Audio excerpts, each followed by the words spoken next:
Thank you for joining me for another episode of Taste of Magic. This is part 2 of this week's spoilers for Return to Ravnica. This episode, we are just looking at the colored and the artifact cards that are not associated with guilds. So, first, we're going to look at the black cards. The first black card is Desecration Demon. This guy is a 6/6 flyer for 4 mana, so very valuable right there. And at the beginning of your combat, an opponent can sacrifice a creature, and if he does, you tap him and put a +1/+1 counter on him. So this is kind of a benefit, but also not a benefit. It gets bigger, but you can't attack with it. So this works really well if somebody has just a couple creatures, but if they can populate and just keep making more tokens, this guy is not going to be very useful.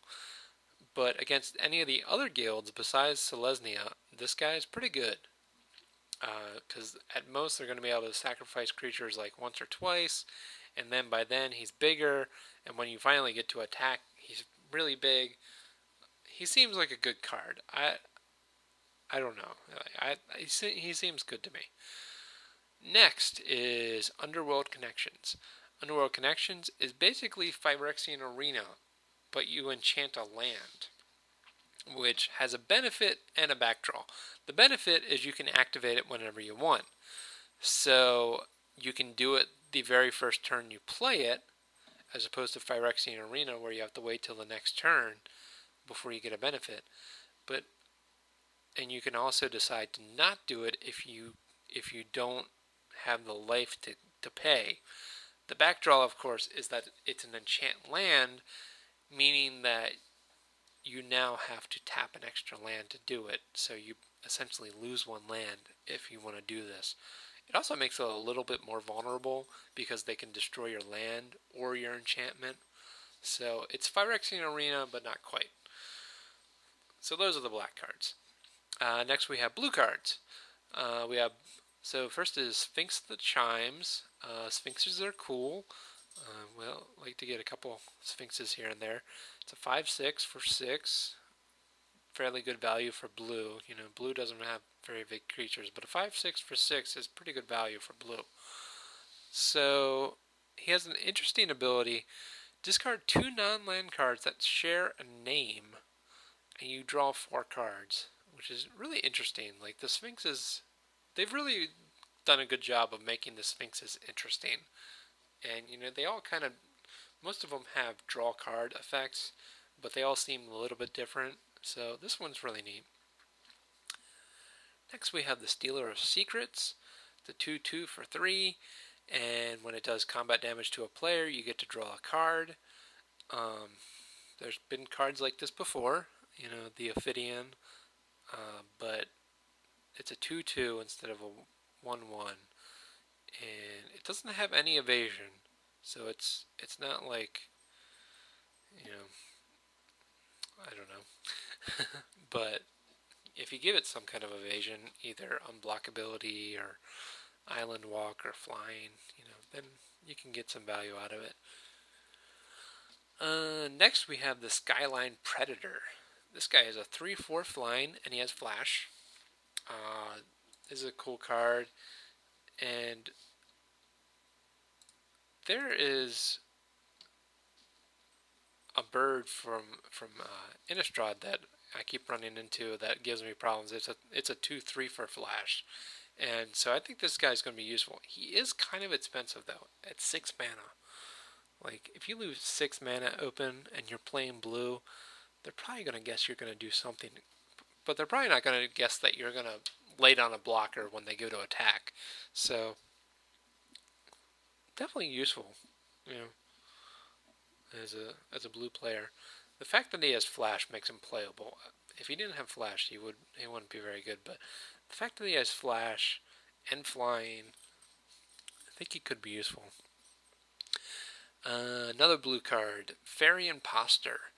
This is a 2/1 for 1 blue, but when you play him, you have to bounce somebody back to your hand. So it's cool. I like the flavor. I like the art. You thought you were fighting this guy, but you're actually fighting a fairy. Fairies seem to be coming back. There was a couple fairies in Magic 2013, and I guess it's been long enough since Lorwyn that they feel like they can make fairies. So, but a 2/1 for 1 blue is pretty nice. Green cards. Only one new green card that's not associated with a guild, which is Slime Molding. X and a green, and you get an XX green ooze token. Then you can populate off of that, hopefully. So that's that. Red cards. We got 2 red cards. They're both really neat. First one is Pyro Convergence. This one is an enchantment, and it deals 2 damage to target creature or player whenever you cast a multicolored spell, which you're playing Ravnica, so you're going to be playing lots of multicolored spells. Definitely useful. It's a little expensive for an enchantment, but it's definitely got some value. Like it. And next we have the Ash Zealot. This is a 2 red, 2/2, first strike, and haste. Already pretty cool creature. And then it has the added ability, whenever a player casts a spell from a graveyard, it deals 3 damage to that player.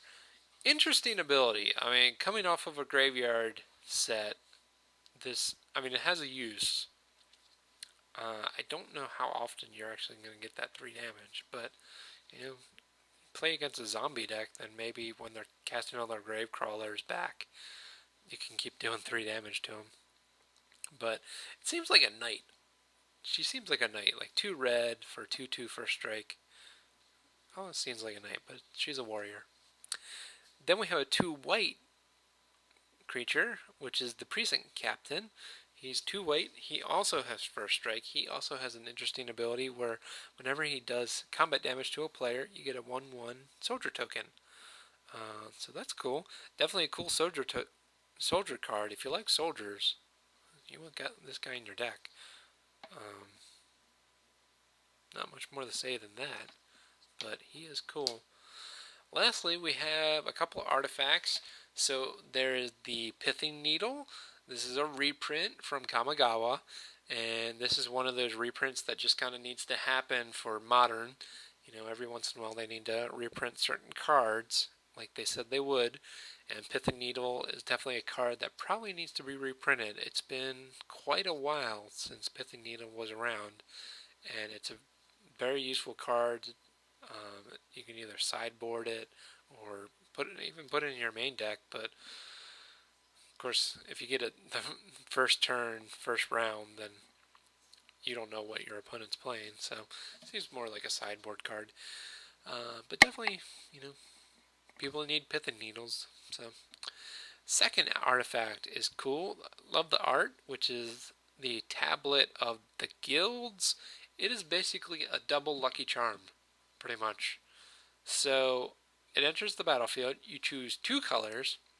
Whenever you cast a spell that's at least one of the colors, you get 1 life for each of the colors it has. Now, granted, this is not every spell that goes off. It's only spells you cast. But it's kind of a double Lucky Charm. So, it's cool. You just play a 2-color deck. Bam, tell them your 2 colors. Every time you cast a spell, you're gaining at least 1 life. So, definitely cool. I love the art. It's one of the very few arts that you see where all the guild symbols are there, and these are all the new guild symbols. So this is one of the very first pieces of art that we saw for Return to Ravnica, and it's really neat. So those are all the spoiler cards for this week that I have seen, at least. And I will join you next week. And next week is probably one of the last weeks for spoilers. And after that, we'll have the entire set spoiled. And maybe we can talk about it. So I will talk to you next time.